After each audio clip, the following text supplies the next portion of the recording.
You think winter is rough now? Step into a medieval night. Wind knifes through wattle walls, smoke tangles in hair, a family huddles by embers, sharing the room with a cow. No double glazing, no Netflix, only wool, salt, and ingenuity. How did they not just survive, but brew, store, play, and plan the cold away from box beds and bone skates to pickled suppers and frost fairs? Stay, and we'll peel back their real winter hacks. The season always began with sound, the first hard frost clicking the thatch, a door bar settling for the night, the cough of a cow whose warm breath fogged the air. Most rural houses in Western Europe were wattle and daub wrapped around timber ribs and a clay floor. Insulation was a wish, not a wall. The hearth sat at the center like a minor deity, smoke creeping toward roof vents that leaked just enough to keep the rafters from smoldering, and more than enough to perfume everything: hair, tunic, bread with soot. If there was a loft, a ladder led up to storage and sleeping pallets. If there was a byre, it sometimes adjoined the main room, so the body heat of cattle, pigs, and chickens donated a few precious degrees. Cozy. Yes, if your idea of cozy includes the conversation of hens at dawn and a fragrance note somewhere between wood smoke and barn. Stone walls helped against fire and raiders, but were brutal to heat. Glass windows belonged to bishops and kings. In the 13th century, the Palace of Westminster famously added glazing to reduce winter drafts in high-status chambers. It helped keep the wind out, not the cold. Further south, on the Ile de Maguelone, cathedral windows were seasonally sealed with plaster to blunt the mistral's bite. Most people made do with shutters, oiled cloth, paper, or even foliage wedged into openings to turn a gale into a gasp. Doors were thick where wood was cheap, thinner where it wasn't, and everywhere the line between inside and weather was negotiable. Heat came in layers and cleverness. Linen, smooth, washable, quick-drying, kissed the skin first. Over it, wool trapped air and stubbornly refused to surrender warmth. The itch of coarse wool was not a romantic legend. It was a daily truth softened by that life-saving linen. Scarves and hoods moved inside when the wind did. Mittens were as useful by the hearth as in the lane, and cloaks slept on shoulders and beds alike. Where means allowed, garments were lined with fur. Where they didn't, rabbit and lambskins did yeoman's work at cuffs and collars. Laws tried to police these luxuries. England's sumptuary laws of 1363, part etiquette and part enforcement of class boundaries, told certain people what they could not wear. The poor needed luck, or permission to hunt small game. A snare set without rights might warm the body and imperil the neck.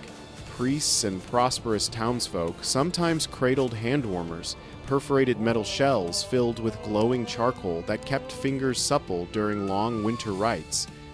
Bricks baked at the hearth and wrapped in cloth made fine bedfellows. So did heated stones tucked at the feet. In regions where the tradition existed, tiled stoves and masonry heaters captured flames in ceramic bellies and released the heat slowly.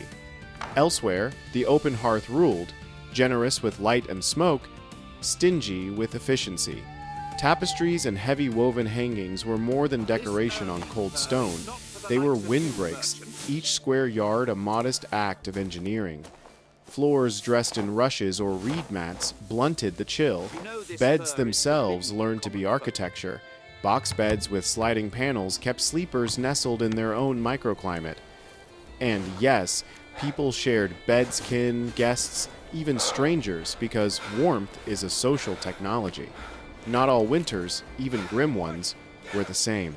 The Little Ice Age, a long, irregular cool period beginning around the 14th century, arrived not like a switch, but like weather's bad habit, a string of years with harsher cold snaps, late springs, odd storms, and regional tantrums.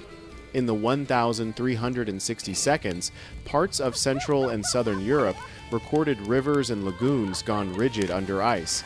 The Rhine reportedly froze long enough near Mainz for crossings that felt like miracles or mischief, and there were winters when the Venetian lagoon wore a glassy mask. In Italy, Chroniclers in Florence and Bologna described snow that rose to eaves and made streets into tunnels, roofs groaning under white weight that had to be shoveled off before houses gave up. Some accounts read like a disaster log. Farms crushed, stores exhausted, towns sealed until thaw. Elsewhere, the North shrugged. Scandinavians strapped on skis for hunting and errands. Sledges slid where carts would fail. What stopped a Lombard might merely delay a Swede. Weather is local. So is the resilience it asks for. Travel narrowed with daylight, roads hardened into bone, and ruts froze into cruel memory. In the best cases, rivers briefly offered smooth highways of ice. In the worst, they became traps that groaned and cracked under any fool without a staff to test the way. Caravans shortened their ambitions, messages learned patience. But winter was not only a throttle, it was also a schedule. Brewing liked crisp air. Slaughter and salting were winter tasks because meat kept tools rested from fields and worked in hands. Handles fitted, baskets woven, harness mended, wool spun into thread that would be cloth by spring. All of this depended on a quiet race that started months earlier. The race to stack enough fuel and food between the present and the relief of April. Wood gathering was not a hobby. It was survival disciplined by rites and customs. In some places, commoners had estovers, customary rights to take dead wood or cut limited timber. In others, a lord's woods were a lord's, and winter tempted the desperate to trespass with axes muffled in cloth. Fuel ate time. Cut, carry, cure, stack, again. A household that miscalculated did not so much get cold as make a string of bad choices smaller and more dangerous. Pantry and palate were chemistry and faith. Pickling, salting, smoking, drying, brining, each verb a different equation for stopping rot. Autumn-filled ceramic jars and wooden tuns with vegetables born for patience. Fruit turned leathery over racks or bright and biting under vinegar. Fish stiffened into boards or exhaled sweet smoke from rafters. Grain was not just bread waiting for a mill, it was porridge, gruel, pottage, one pot that could feed many and hide anything the garden gave up. Pulses bulked the belly and balanced the field. Peas and beans waited in sacks like edible beads of time. Milk became work, churned into butter when the pasture still sang, coaxed into cheeses whose rinds guarded the summer's grass for winter knives. In the far north, Skyer a cultured dairy thick as duty-anchored diets, and the whey it left behind salted and soured meats with surprising efficiency. When storms fenced people in and the bucket clanged empty, snow itself melted down to cook and drink, though any housewife would tell you snow is mostly a lesson in how air tastes. Sometimes winter came early and never seemed to leave. In 1315, rains began and did not keep their promises. Fields drowned, seed rotted, haymows sulked, and cattle pushed skin over ribs. Grain yields collapsed, fodder thinned.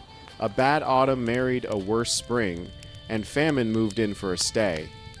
Over 2 miserable years, 1315 to 1317 Europe bled from the mouth and the purse.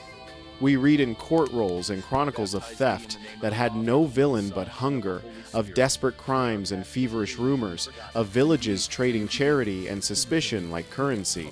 Scholars estimate that 1.5 to 3 million people died before the cycle eased and recovery crept toward 1,322. Later, the Black Death would scythe more lives, but the Great Famine taught a colder lesson, that weather's stubbornness and fragile logistics could make even a careful household powerless. A root rots in one county, a road washes out in another, a lord calls in debts in a third, and the arithmetic of survival no longer adds up. Against that arithmetic, people set ritual and play. Snow, when it came kindly, became a toy. Children learned balance on bones strapped to shoes, horseshins polished to a fearful shine, or on bent wood, and later iron edges whispered on ice like knives too polite to cut. Snowballs rehearsed throwing arms and packed laughter into welts that would fade by supper. Indoors, thumbs learned the patience of spinning. Stories grew warm in the telling. Chessboards and backgammon counters marched across tables. Dice bounced, prayers tilted slightly toward good luck. Nor were hunters idle. Winter boar hunts braided food, danger, and prestige into a day that could end in meat or mourning. Doctors, those who rode, at least had their own explanations and advice. Medieval learned medicine loved balance, and humoral theory said winter fattened phlegm. One widely copied compendium, the Secretum Secretorum, begged readers to favor warm foods pigeon, game, mutton, and good red wine, and to avoid bloodletting, laxatives, and overexertion when the cold already pulled heat inward. We can smile at the physiology and still respect the pattern. Winter is a season of careful appetites, of steering the body's candle away from drafts. In practice, people ate what the storeroom offered and what feast days demanded. Advent asked patience. Christmas and the 12 days that followed forgave it with fat and spice if the larder was kind. What about cities? Walls broke wind but pooled breath. Narrow lanes tunneled, chill and rumor alike. Guild halls could be warmer than the houses that fed them. Churches were refrigerators wrapped in music. Bakers woke when even the stars felt sleepy, and their ovens loaned heat to neighbors. Markets shrank with daylight, yet thickened with news. In a hard freeze, some towns dared fairs on ice. Elsewhere, bridges took the strain and collected the tolls. The rich bought comfort that the poor rented by the hour. Better fuel, thicker fabrics, rooms that turned drafts into whispers. But even palaces had their limits. A king can command a brazier. He cannot command January. We should also talk about what winter did to tempers and souls. Crowding makes families into weather systems. Smoke in the rafters makes eyes leak and lungs complain. A cough in a room of 10 is a rumor in a week, and an illness by the holiday. Winters saw baptisms hastened, funerals quieted, quarrels mended because the fields were sleeping and there was time to be human for better and worse.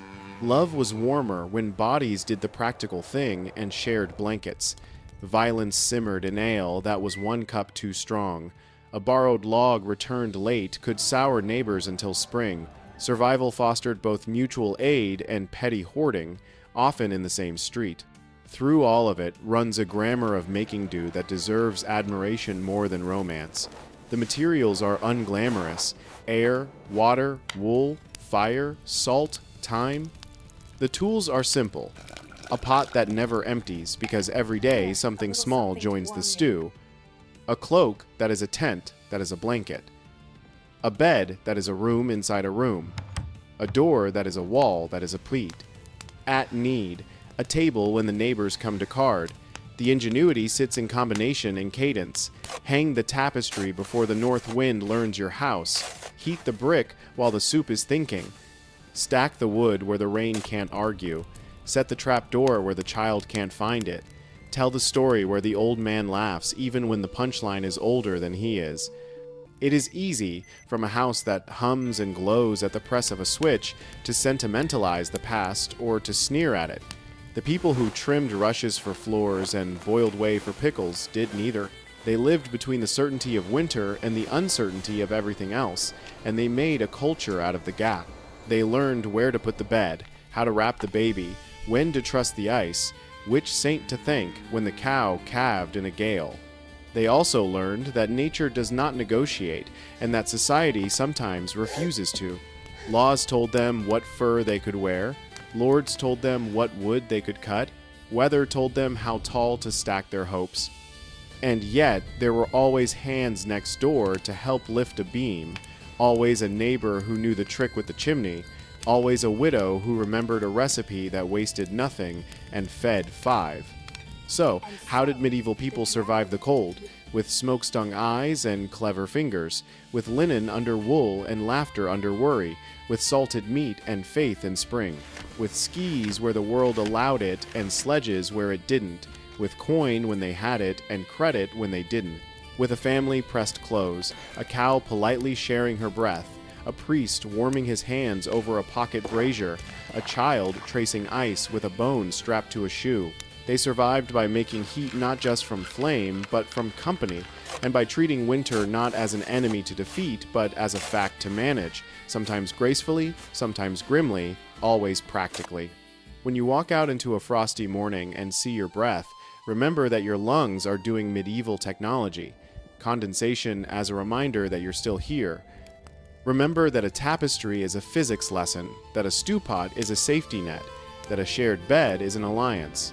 And remember that the Little Ice Age was not a frozen monolith, but a braid of colder moments that demanded local answers, some brilliant, some insufficient, all human. Winter was frightening, yes, but it also taught the art of enough heat to sleep, enough salt to last, enough patience to reach a day when doors could be left open again and smoke would rise purely for the smell of a feast. Keep your hands near the fire and your stories nearer. If you want more history that warms without blurring, subscribe and ring the bell. We'll be here next week, whatever the weather decides.